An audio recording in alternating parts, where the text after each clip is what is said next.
امام غزالی رحمۃ اللہ تعالی علیہ فرماتے ہیں میں زیادہ دوست نہیں بناتا، اس لیے کہ دوستی کے بہت زیادہ حقوق ہیں، میں اتنے حقوق نہیں ادا کر سکتا، میں تھوڑے دوست بناتا۔ اور ورک کتاب نہیں ہوندے، پتھر دل گلاب نہیں ہوندے، بولیا پہلو ہی سوچ کے لائیں پھر یارا نال حساب نہیں ہوندے، پہلے ذرا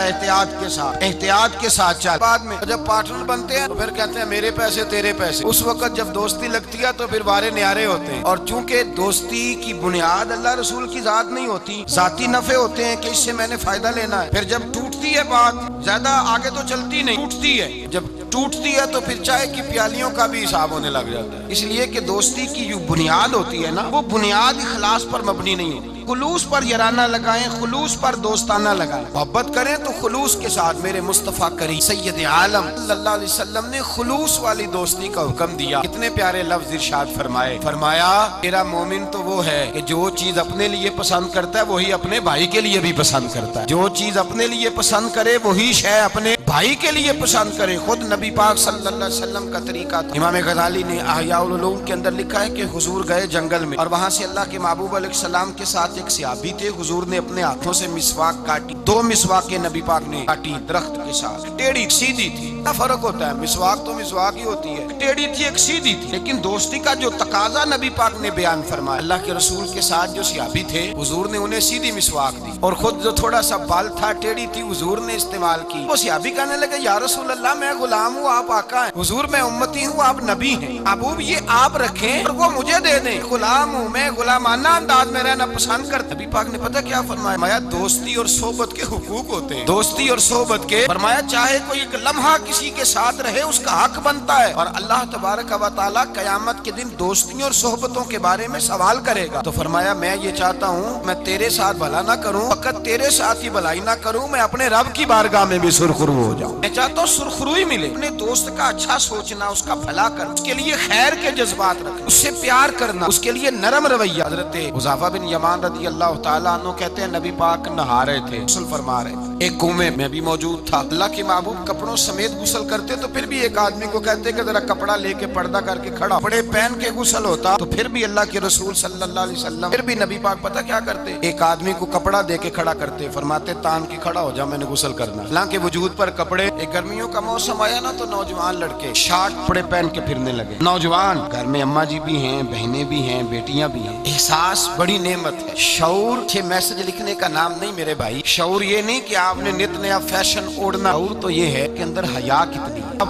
ایک کلچر کو اپنے معاشرے کو کیا کتنی دے رہے ہیں۔ آپ کو پتہ ہے کہ انسان اب سے لے کر گھٹنوں کے نیچے تک اس کے لیے ویسے فرض ہے، وجود کا حصہ ننگا کرے گا تو حرام کا مرتکب ہو، لیکن نبی پاک صلی اللہ علیہ وسلم کا طریقہ یہ، حضرت حذیفہ بن یمان فرماتے اور کپڑوں سمیت کنویں پہ غسل کرتے تھے، پھر بھی میں تھا کپڑا تان کے، کپڑوں سمیت بھی میں کھڑا تھا کپڑا تان کے، حیا کا عالم تھا۔ فرماتے حضور غسل کر کے جانے لگے تو میں بھی قریب آیا، میں نے کہا میں بھی غسل کر لوں، موسم گرمی کا ہے۔ فرماتے میں جب لگا نا غسل کرنے، نبی پاک نے فرمایا لاؤ کپڑا دو، اب میں کپڑا تان کے کھڑا ہوتا ہوں، میں کپڑا تان کے کھڑا ہوتا ہوں۔ میں نے کہا یا رسول اللہ صلی اللہ علیہ وسلم میں تو غلام ہوں، میرا تو غلامی کا حق بنتا ہے، تو آپ ایسا کیوں کر رہے ہیں؟ نبی پاک نے فرمایا جب 2 دوست ہوں، 2 پیارے ہوں، جو ان میں زیادہ اپنے دوست کے حق میں نرمی کرے وہ اللہ کی بارگاہ میں زیادہ محبوب ہوتا ہے۔ نرمی کا مطلب غلط لیتے ہیں، غلط مطلب لیتے ہیں۔ نبی پاک صلی اللہ علیہ وسلم نے فرمایا میرا مومن نرم دل ہوتا ہے، سامنے والا اسے بیوقوف سمجھتا ہے، سمجھتے اسے تو پتہ ہی کوئی نہیں، جیسے میں کہتا ہوں کر جاتا بھائی سمجھ لیں۔ نبی پاک یہ تو حضور نے حکم دی ہے، اللہ کے رسول صلی اللہ علیہ وسلم نے فرمایا جو اپنے دوست کے حق میں زیادہ نرمی کرے اللہ کی بارگاہ میں اس کا درجہ ادا ہوگا۔ تو فرمایا میں زیادہ درجہ لینے کے لیے ایسا کر رہا ہوں۔ حبیب پاک علیہ السلام نے دوست کے بارے میں یہ معیار دیا، جب تو کسی کے ساتھ دوستی کرے تو دوستی کا ادب یہ ہے کہ تو اسے نفع دینے کی کوشش کر، تو اسے فائدہ پہنچانے کی کوشش کر، تو اپنی طرف سے زیادہ اس کے ساتھ بھلائی کرنے کی کوشش کر، زیادہ سے زیادہ اس کے ساتھ خیر کے مواقع فراہم کر۔ اگر تو نفع لینے کا ارادہ کرے گا تو لالچی ہے، جہاں لالچ ہوتا ہے وہاں پھر دوستی قائم نہیں رہتی، تب تک لالچ پورا ہوتا رہتا ہے، یارانے چلتے ہیں۔ پھر میں نے دیکھا ہے وہ جو کل کے پارٹنر تھے، پیارے تھے، خلوص والے تھے، پھر سلام دعا سے بھی جاتے، پھر بعد میں تعلقات اتنے کمزور ہو جاتے ہیں کہ اللہ جانے کیا صورت رہتی۔ پہلا ادب یہ ہے میرے بھائی کہ دوستی لگائیں دین کی بنیاد پر۔ دوسری گزارش یہ ہے کہ دوستی میں کبھی بھی لالچ نہ رکھیں۔ تیسری بات یہ ہے کہ دوست کی اصلاح کرے، اس کی اصلاح کرے، اس کی غلطی۔ یہاں جو امیروں کے بچے ہوتے ہیں یا جو امیر لوگ ہوتے ہیں انہوں نے دوست نہیں رکھے ہوتے، انہوں نے خوش آمدی رکھے ہوتے ہیں، بلے بلے کرتے ہیں، کیا بات کیا بات، اور وہ بھی کھانے پینے کا سلسلہ ہوتا ہے، یہ بھی بڑا اس میں اپنے آپ کو سماج سمجھ رہا ہے کہ اتنے لوگ میری تعریف کر رہے ہیں۔ حضرت فاروق اعظم رضی اللہ تعالیٰ عنہ فرماتے ہیں میرا دوست وہ ہے جو میری غلطی مجھے بتائے، تو آپ کی غلطیوں پہ پردہ ڈال کے، آپ کی غلطیوں پہ پردہ ڈال کر آپ کو اس غلطی کا پابند کر رہا ہے، وہ دوست تھوڑی ہے، وہ تو دشمن ہے۔ اور ہمارے زمانے میں اس طرح ہوتا ہے کہ دوست کو اس کی غلطی نہیں بتائی جاتی، دوست کو غلطی نہیں بتاتے بلکہ دوست کی غلطی باقی سب کو بتاتے ہیں، باقیوں کو بتاتے ہیں۔ یہ اس طرح پاس بیٹھا ہوا ہے، تب تک گفتگو محبت کی، اٹھ کے گیا تو کہتا ہے یہ کوتاہی بھی ہے، یہ کوتاہی بھی ہے، یہ کوتاہی بھی ہے،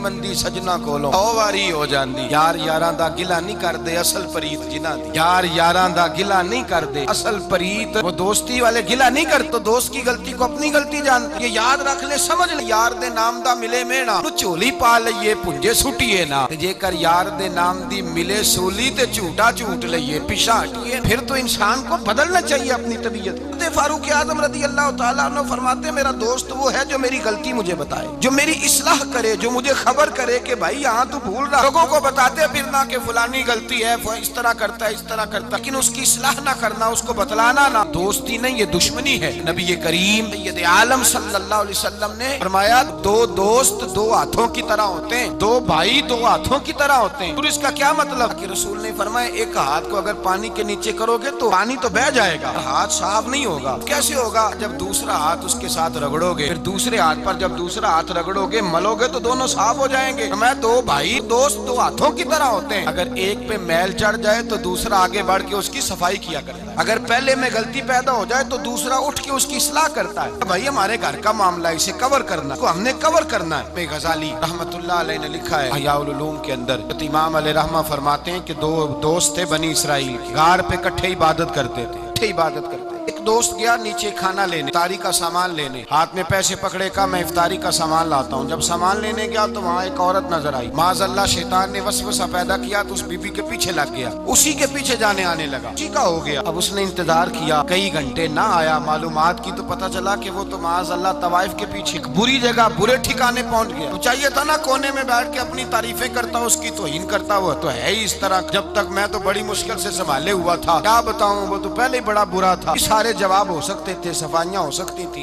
امام غزالی علیہ رحمہ فرماتے ہیں کہ دوست اس تک گیا، اس نے کہا بھائی اٹھے نمازیں پڑھی ہیں تو میرا دل کرتا ہے ساری زندگی کٹھے ہی پڑھیں، کٹھے قرآن پڑھا ہے تو دل کرتا ہے ساری زندگی کٹھے پڑھیں، کٹھے محفل پہ گئے ہیں تو دل کرتا ہے ہمیشہ کٹھے ہی جائیں، کٹھے رہیں۔ تو آجا واپس سمجھایا بھی، بہلایا بھی، احادیث مبارکہ بھی سنائی، قرآن مجید بھی پڑھا، پڑھی اس کو تبلیغ کی، لیکن نہ سمجھا۔ امام صاحب فرماتے ہیں وہ دوست تھا، وہ یار تھا، دوست تھا، وہ جا کے سر سجدے میں رکھا، اس نے رونے لگا، کہنے لگا اے اللہ 40 سال تیری عبادت کی ہے لیکن اپنی ذات کے لیے کچھ مانگا نہیں، نہ کھاؤں گا نہ پیوں گا نہ سر سجدے سے اٹھاؤں گا جب تک تو میرے دوست کو ہدایت عطا نہیں فرما دیتا، میں یہاں عبادت ہی کرتا رہوں، 1 دن 2 دن 4 دن ہفتہ، بعض کتابوں میں 11 دن بیت گئے سر سجدے میں ہے، اللہ تبارک و تعالی نے اپنے فضل سے دوست کی برکت سے دوسرے کو ہدایت عطا فرما دی۔ وہ آئے کر کے اس کے پاس جب دیکھا تو وہ سجدے میں ہے، کہا اٹھو، اٹھتے کہنے لگا اللہ کا شکر ہے جس نے آپ کو لٹا دیا۔ کہنے لگا میں بھی سوچ رہا تھا میرے دل میں گناہ کی نفرت کیوں پیدا ہوئی، یہ تو مجھے اب سمجھ آئی ہے کہ تیری دعا کی برکت سے اللہ میرا دل بدل دیا ہے، تیری دعا کی وجہ سے اللہ نے میرا دل۔ لیکن اگر ہمارا یارانہ ان لوگوں سے ہو جو گناہوں پر ہماری مدد کریں، معاذ اللہ سینمے جانے میں مدد کریں، عشق لڑانے میں مدد کریں، نشے کرنے میں مدد کریں، تو وہ تو الٹا گناہوں کا شکار کریں۔ بھائی دوستی یہ ہے، دوستی اس کے ساتھ لگائیں جو آپ کی اصلاح کرے، آپ کی غلطیاں آپ کو بتلائے، آپ کو چمکائے، روحانیت کے معاملات میں آپ کو آگے لے کر کے جائے۔ میرے نبی پاک علیہ الصلوۃ والسلام نے فرمایا اپنے بھائی کے کام آؤ، اپنے بھائی کے، پتہ کیا فرمایا حضور نبی پاک نے فرمایا جب تک تو اپنے دوست کی مدد کرتا رہے گا اللہ تیری مدد کرتا رہے گا، جب تک تو اپنی بھائی کی مدد میں رہے گا اللہ تیری مدد میں رہے گا۔